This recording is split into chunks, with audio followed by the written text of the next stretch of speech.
siya ganun kalapit sa Manila, alam mong worth it yung makikita mo. Kilala siya for surfing. And also yung people dito, super babait nila lahat. I always keep coming back. Maganda yung waves. It's really friendly for beginners. Not only will you get the beauty of the waves, but also a bit of history of the Philippines. Pag pumunta yung mga turista dito, hindi sila pwedeng uuwi ng hindi masaya.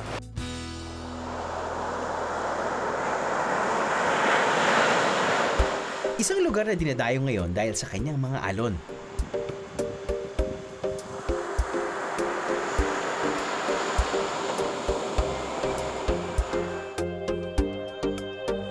Meron palang natatanging kasaysayan. Noong mga 1960s, simple lang dito. Wala namang tricycle pa nung araw. Kalesa ang sinasakyan. Ito ang inakyatan ng 7 families nung magkaroon ng malaking alon na tumama sa baler. 7 pamilya lang yung nakaligtas. Lugar na unti-unting nakilala, hindi lamang ng mga naghahanap ng alon. Totoo niyan, ang turismo rito ay nagsimula lang talaga sa surfing. Napakarami ng turista ngayon, lalo nung gumanda na ang daan. Nakakagulat. Nakakagulat, no? Dati, sobrang lang, paras bilang lang yung tao. Ngayon, hindi mo na sila mabilang talaga. Alas dikit-dikit na rin sila pag weekend. Bibigay sa amin ng malaking income yung tourism, kaya dapat masustain namin ito, hindi masira. Kasi mawawalan na rin ang aming kinabubuhay. Kinakatakutan ko is mangibabaw yung money over nature. Kasi we're in a coastal community and source of income talaga, source of food and playground for a lot of surfers. The ocean might not be safe for us anymore.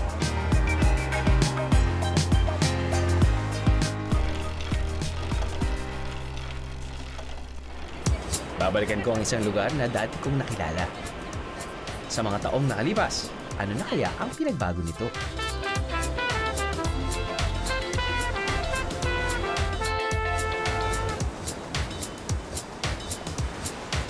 Tama sa Diego?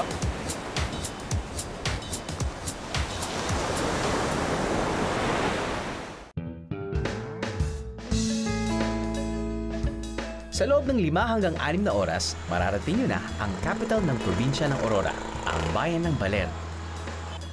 At tulad ng ibang bayan dito sa atin, iba't iba ang kwento tungkol sa pinagmula ng pangalan na Baler. Ang isa sa mga kwento ay nagmula pa bago dumating ang mga Kastila. May isang pamayanan daw noon na ang pangalan ay Balid, isang salitang Ilongot na ang ibig sabihin ay kawad o copper wire.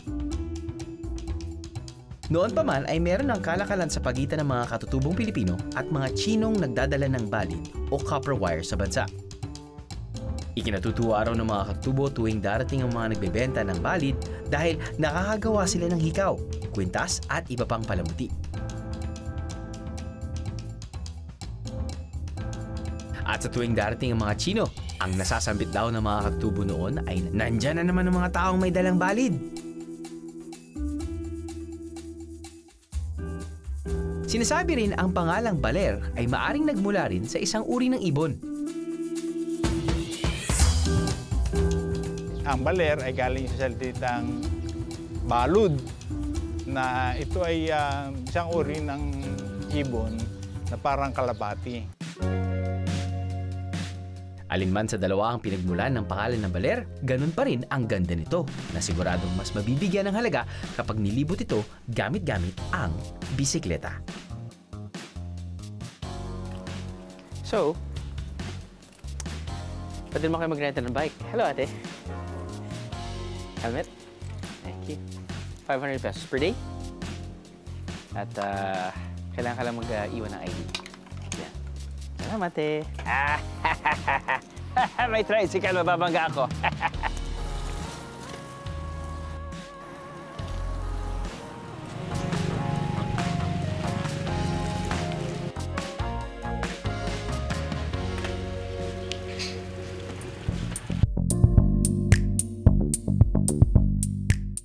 Siyempre, unahin nating pupuntahan ang mga major landmark ng probinsya ng Aurora.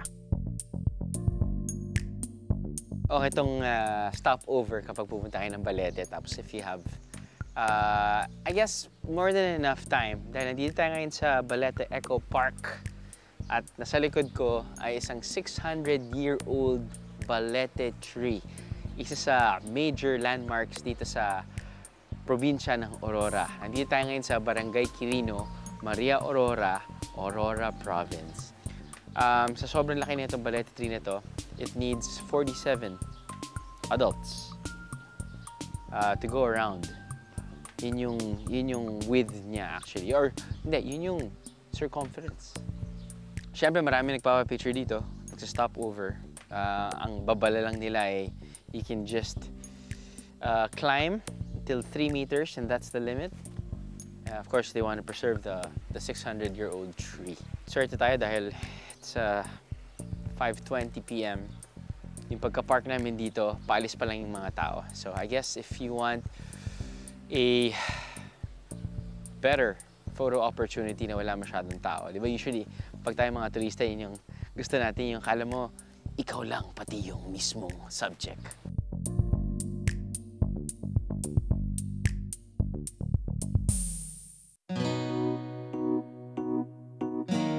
Kung gusto nyo may makasama kayo sa pagbibisikleta sa Baler, sumama kayo sa mga biker.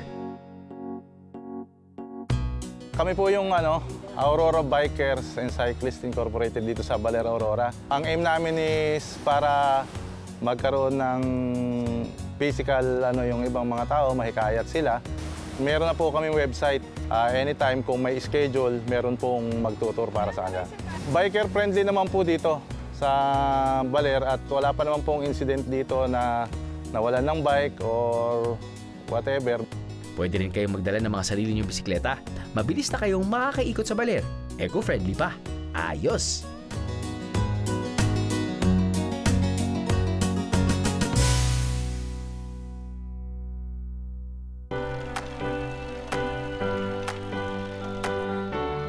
Para sa susunod nating destinasyon, kailangan natin magbisikleta ng halos 7 kilometro papunta sa barangay ng Zambali.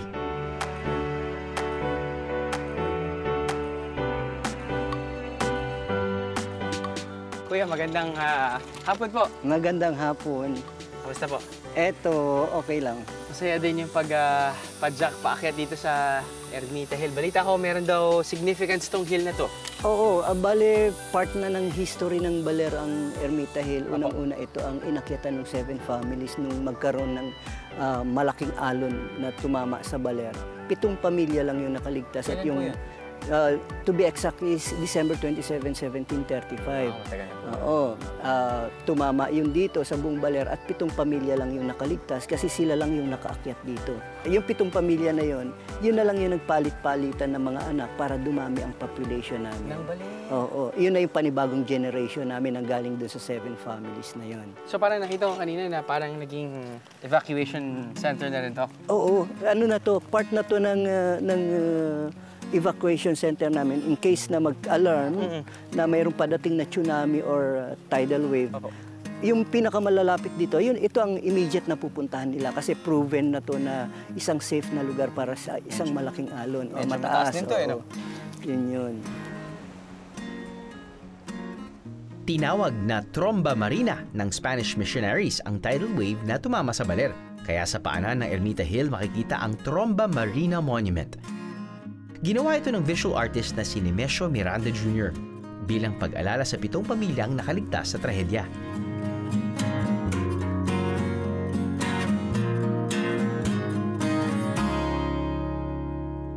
Matagal na ho kayo tour guide dito? Kami ay tinrain noong 2007 para sa preparation ng 400 years anniversary ng Baler noong 2009. I'm sure palaki po yung population ng mga turista every year. Ano po yung ginagawa nyo sa local government? Ano po yung ginagawa nyo just to manage it? Bale, meron kaming tourism council na ang members are officers ng local government, especially yung elected. Tapos kami bilang mga stakeholders, may asosasyon din kami.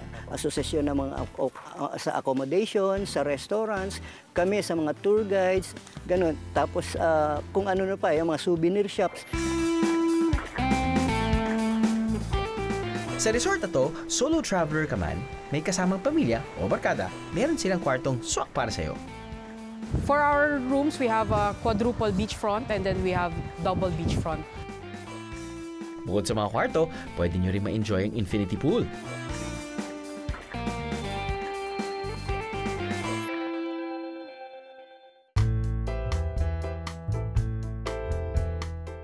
At ang masasarap na pagkain na to sa kanilang restaurant. Actually, ito yung first time tayo pumunta sa Baler, 6 years ago. Ito yung unang resort na feature natin. Unang restaurant na kinainan yata natin but after 6 years, parang so much things have changed. Marami ng mga resorts surrounding this resort, so I guess business is booming. I guess marami ka na ring cuisine options. It's still the simple Alia Surf Resort dito sa Baler. Now, mukhang nagbago yata yung kanilang menu dahil parang puno-puno na yung iba't ibang klaseng pagkain na yung feature natin ngayon. No? After you surf, chill out, relax, have a barbecue, have a drink, enjoy your weekend.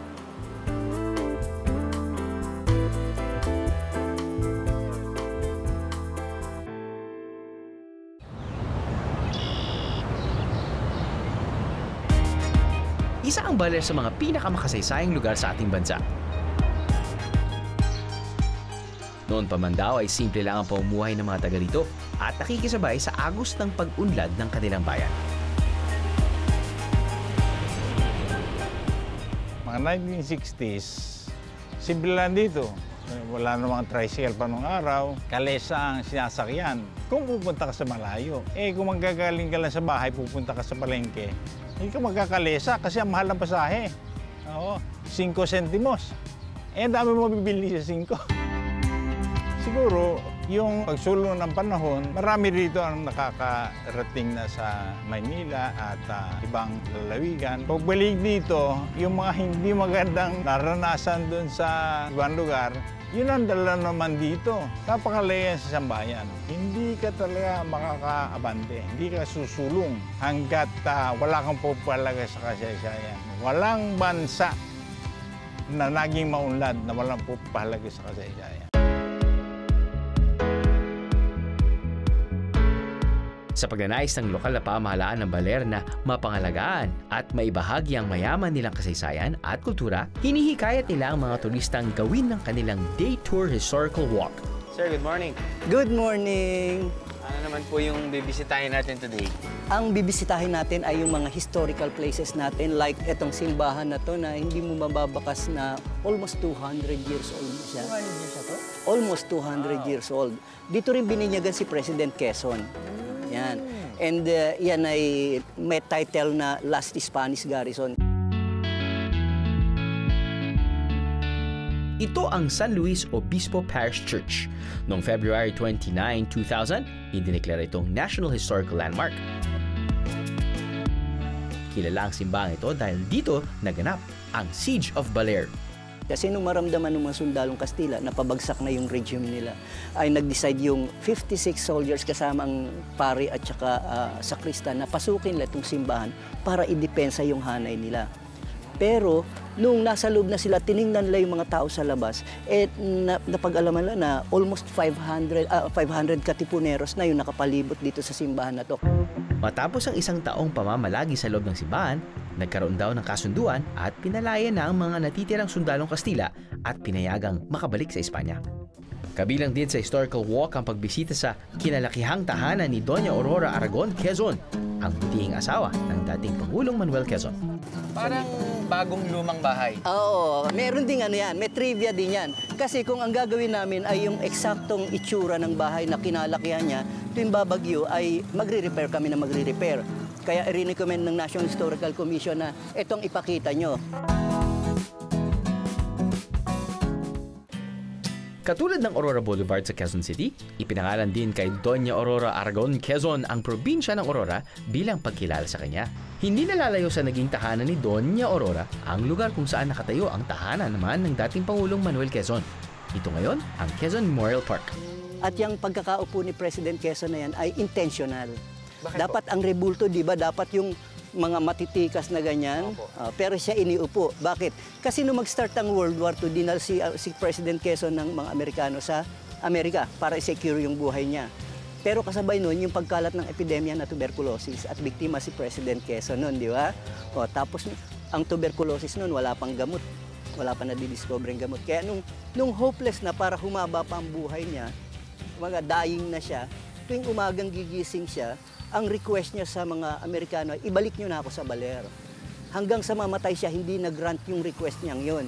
Kaya ang idea ng sculptor ni Julius ay, iuupo ko siya dito at saka ang expression ng mukha ay relax. Para sabi niyang ganun, kahit man lamang itong rebulto na to ay makapagsabi ng at last I'm home. Ang last stop ng aming historical tour ay ang Museo de Baler.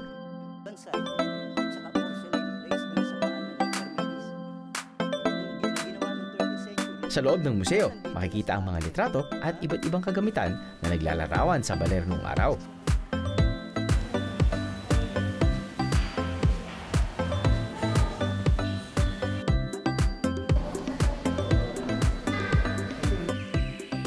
Sir, gaano ka-importante sa inyo bilang tour guide din at kasama sa local government na i-preserve yung mga ginto? Ano yan? Kasi ang paniniwala nila, unang-una, ang paniniwala nila sa Baler ay bagong probinsya lang or bagong bayan lang. Samantalang gusto namin ipakita na 13th century pa lang ay nag-exist na ang Baler. Pangalawa, yung mga performance or yung mga activities or achievements ng mga naunang tao dito ay nababaliwala. Parang, si President Quezon, nawawala yung value ng ginawa niya nung siya ay nabubuhay. Pagkatapos ng ating historical tour, balik padyak tayo to other local favorites dito sa Baler.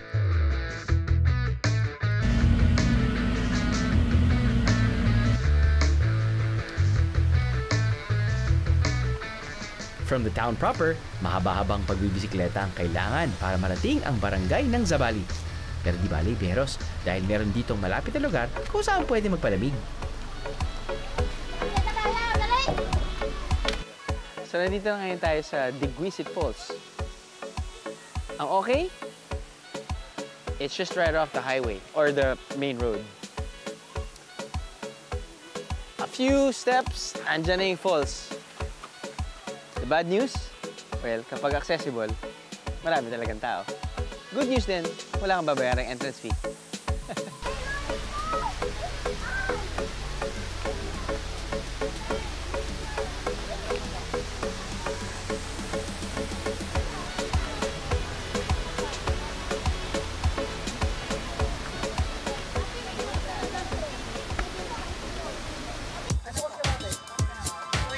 After that refreshing view sa falls, masarap ding magmerienda ng sikat na suman Baler. Ang kaibahan nito sa ibang suman, organic ang malagkit na bigas na gamit nila rito kaya kulay brown. Hindi rin kailangan isawsaw pa sa asukal dahil sakto na ang tamis ito. 100 pesos kada tali, perfect na rin pang pasalubong dahil tumatagal daw ito hanggang 4 na araw kahit walang refrigeration.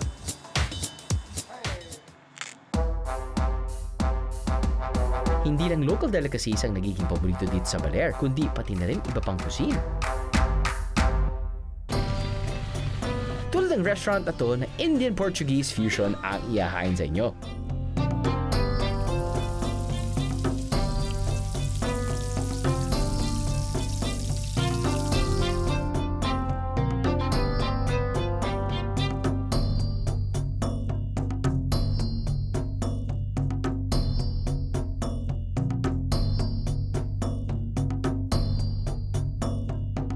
Kita nyo naman, kahit siguro hindi kayo mahilig sa Indian food, mapapakain siguro kayo dahil sa magandang kulay ng mga pagkain. May fish at egg masala, chicken tikka, fish biryani, ang bestseller nilang samosas, at may mga detox juices pa. Uy, san ka pa? Maliban sa kasaysayan, pinahahalagahan din ng mga local na Baler ang kanilang sining. Dito sa Art Museum na to, nakilala ko ang isang Bia hero na si Vincent Gonzalez. Ay, galing. Ngayon lang po ako nakapunta dito. Bago lang po yung gallery na to. 2 years na. 2 years na. Okay. Last time kami pumunta dito po Wala pa. medyo 2012 pa. So medyo ibang-iba na talaga itsura ngayon ng Baler. So, Sige, kailan ho kayo nagsimulang Ito na po yung naging passion nyo? Oo, kasi nung high school ako talagang hilig ko talaga ng magpinta. Pero nung college ako, accounting ang tinapos ko. Bumalik lang ako kasi bumalik lang ako magpinta nung nagkaroon ng Artist Village. So, isa ako sa mga artist doon. Kung nakapunta na kayo doon. So, ito na yung produkto. Ipinakita sa akin ni Vincent hindi lang ang kanyang mga artwork, kundi pati na rin ang mga obra ng mga ibang artist na kakilala niya. Kumukuha daw siya ng inspirasyon sa mga nakikita niyang pagbabago dito sa Baler. Dito na ho kayo pinanganak, dito na kayo lumaki. Sa Baler. So nakita niyo rin po yung pagbabago ng Baler? Oo. Napakarami ng turista ngayon, lalo nung gumanda na ang daan, saka yung promotion na nagawa. Dumami kasi maganda naman kalikasan namin. Opo. Particular sa Baler, ang nagbibigay sa amin ng malaking income yung tourism. So balita ko meron na kayong workshop. Pwede po ba akong sumabak sa workshop niya na crash course? Pwede po ba naman, subukan natin ngayon? Pero yun, susubukan mo ngayon, mag-paint on your shirt. Sige po. Masubukan nga yung paint on your shirt na yan? Ayan. Bali, basic color lang ang nandito. Meron black. Okay. Gusto ko sanang pinta yung church ng Baler Ayan, sige. Yung very intricate and very...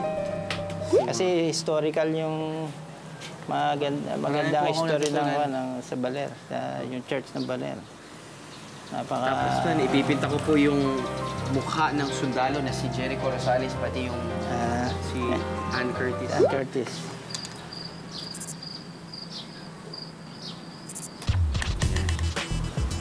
So, pero marunong alam mag-mix ng color, red at yellow. Red at yellow. Orange. Orange. Then, yung blue at green. Blue at yellow. Blue at yellow, green. Green. Pag brown naman, orange. Lupa. Pag brown, orange. Gagawa ka ng orange. Yellow, saka red, tapos konting blue. Konting blue. Konting blue. Tara, din tayo. Sige. Hindi na lang, nandito lang ako yan. Sige, galingan mo Hindi talaga ako ganun ka-artistic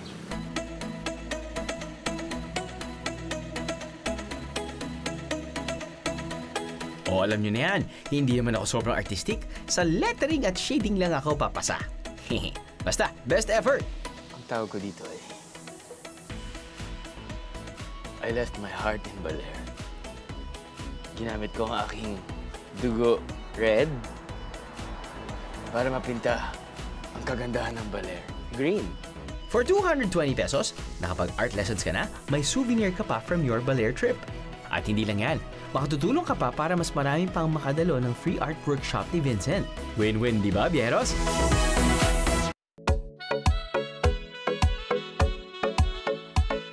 Kung hindi pa rin kayo makapag-isip at kailangan nyo pa rin ng iba pang source of creative ideas, why not check out their White Sand Beach?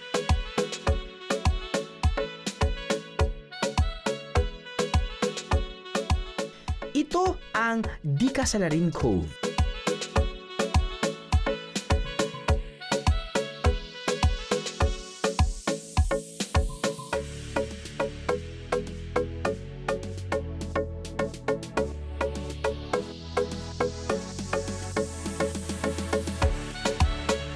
Either for painting or just chilling out, the place is definitely worth the visit.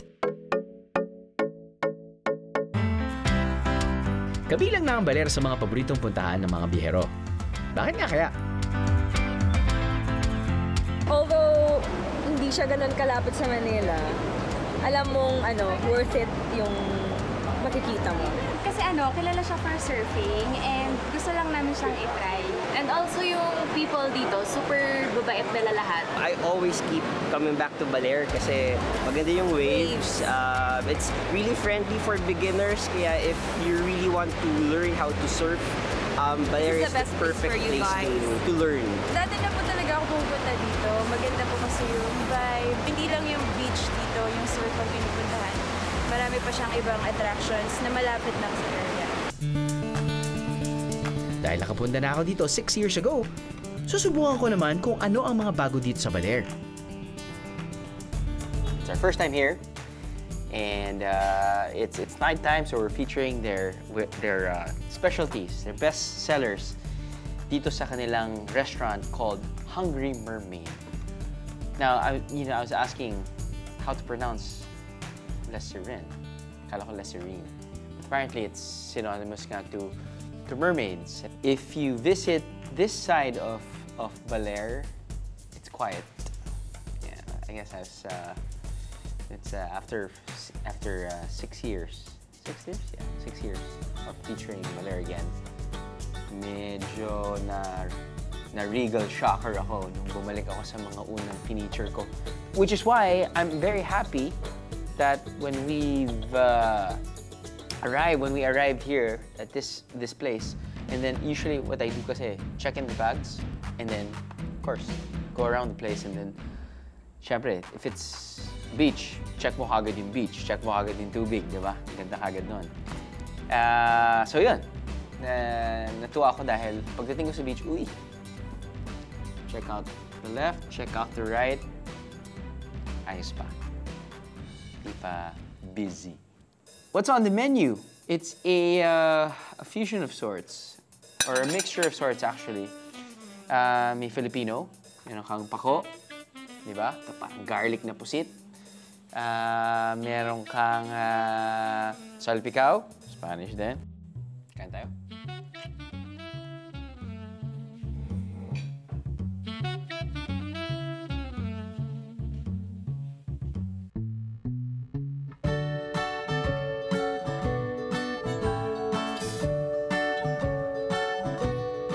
Ay, nahuli niyo akong nagme-make ng bed kasi usually ginagawa ko talaga every morning. Kahit sa bahay ko.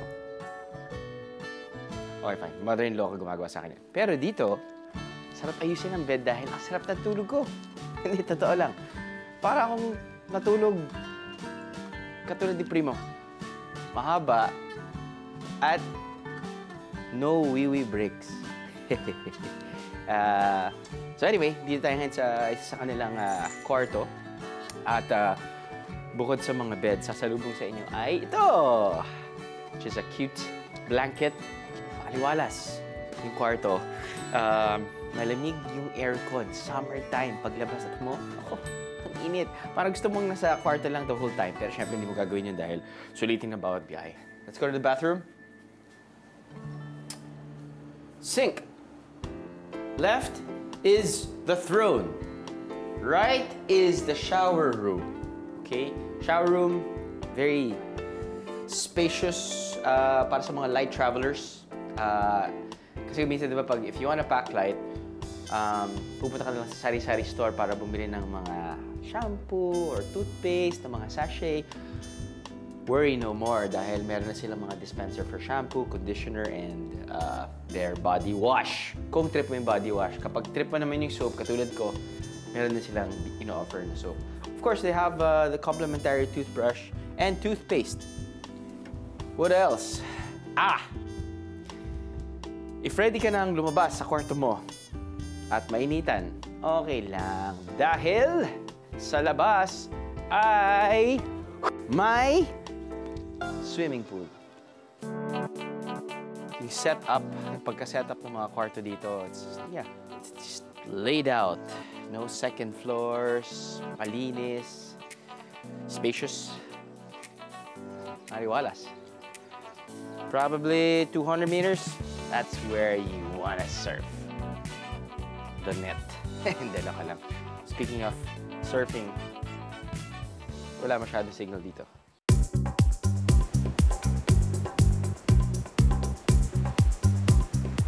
Sabi ko nga kanina, hindi naman tayo pupunta ng Baler para lang magstay buong araw sa kwarto. Tara at mag-beach shopping tayo!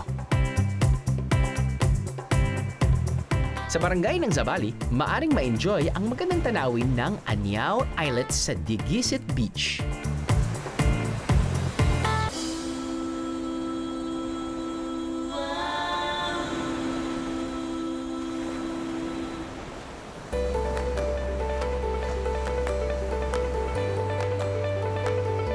Isa pa sa mga sikat na beach dito sa Baler ay ang Sabang Beach na kilala bilang surfing spot.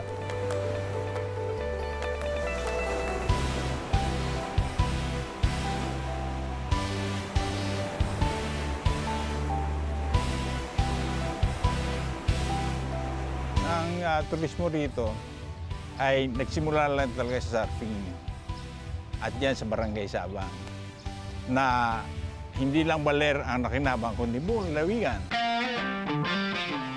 Fast forward to the present, nakilala namin ang isa sa mga pinagmamalaki ng Baler pagdating sa surfing. Bilang isang champion surfer, kabilang si Neil Sanchez sa ating Philippine Surfing Team o ang Team Siklab na lalaban sa darating na Japan Olympics sa 2020.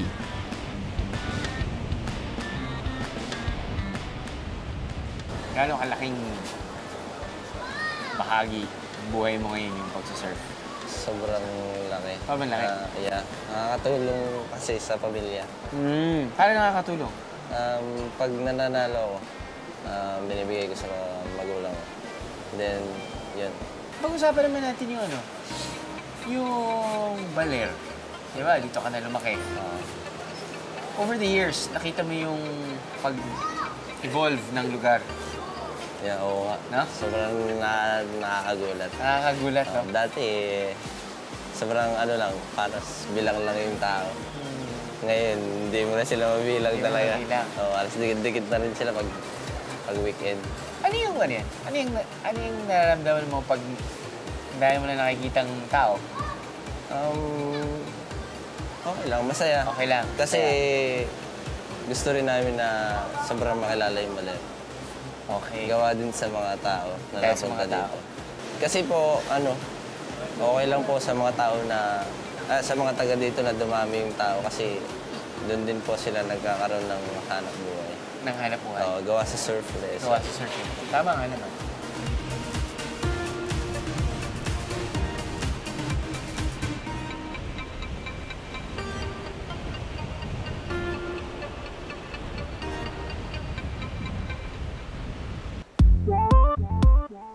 Sa pagdami ng turista sa Baler, di maiwasan ang pagdami rin ng basura. Buti na lang bukod sa mga patakaran ng local government, meron ding pagkukusa ang karamihan. Tulad ni Sean, tubong Baguio na piniling manirahan na sa Baler, at ang iba pang miyembro ng Ocean Care Movement. Okay, Ocean Care Movement. Paano nagsimula yung Ocean Care Movement? Matagal na namin napapansin na dumadami na talaga yung basura dito sa beach. We aim to raise environmental awareness by sharing eco-friendly habits like how to reduce single-use plastics. Kahit mamamalengke ka lang, dadala ka ng Tupperware mo for fish. Mga simpleng bagay lang that a lot of people can do at their houses. You know what?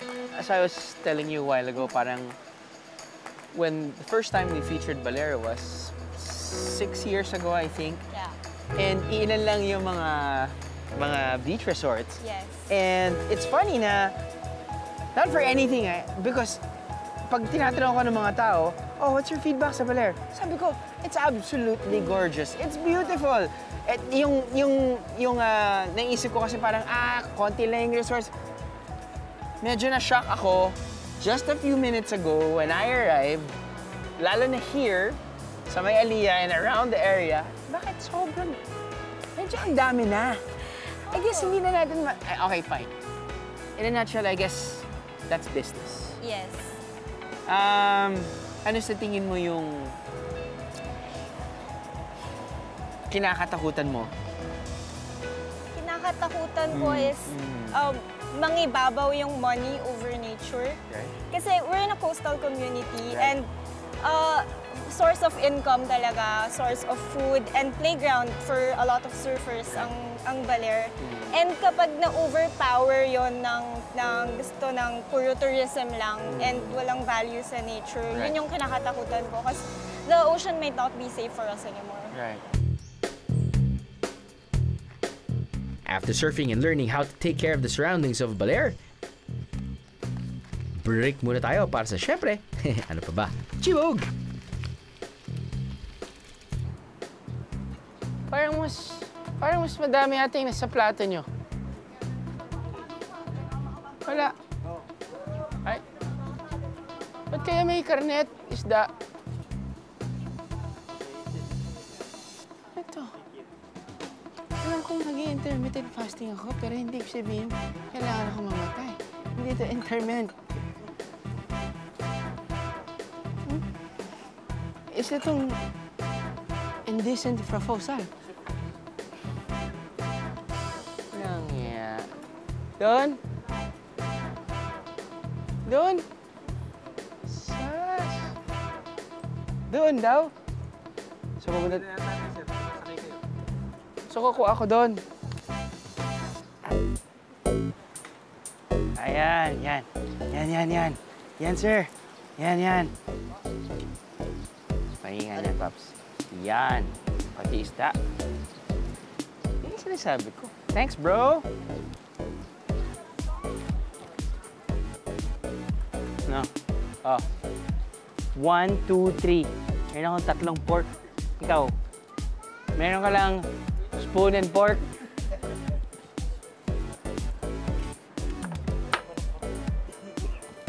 At manok.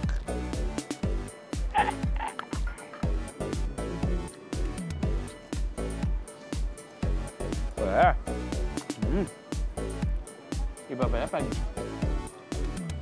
makina ng kotse yung nagluluto.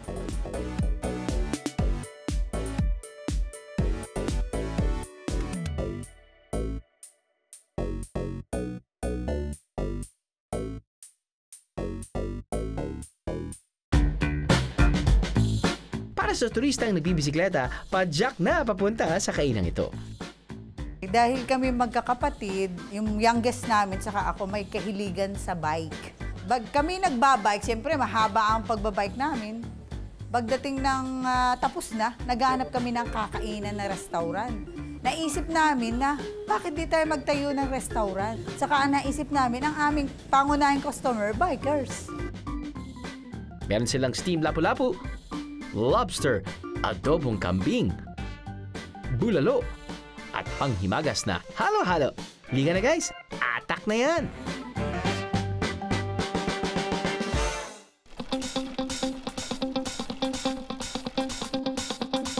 Off to our last adventure here in Baler.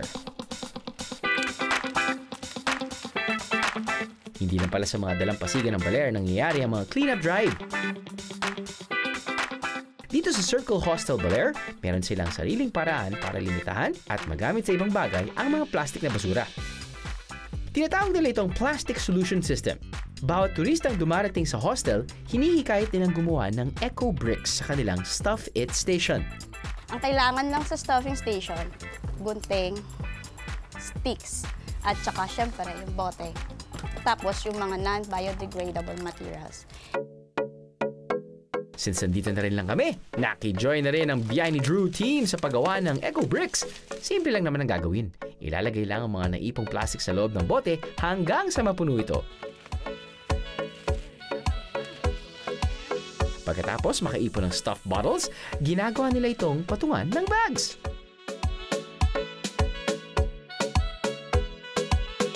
Waste bin holders. Laundry baskets. At Eco Brick Wall. So after po natin ilagay lahat ng mga plastic tsaka basura sa loob ng plastic bottles, ililinya na po natin sa ganitong paraan. Tsaka po natin bubuhusan ng semento. Pagka nilagyan na po siya ng semento, magiging ganito na po siya.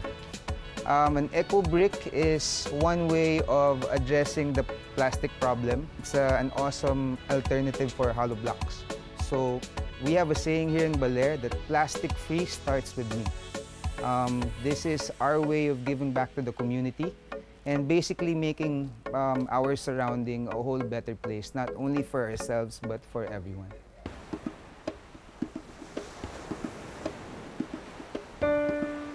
Marami man akong nakitang pagbabago sa muli kong pagbisita sa Baler, hindi pa rin nagbabago ang ganda nito. Sa tulong-tulong ng pagsisikap ng mga lokal at mga turista,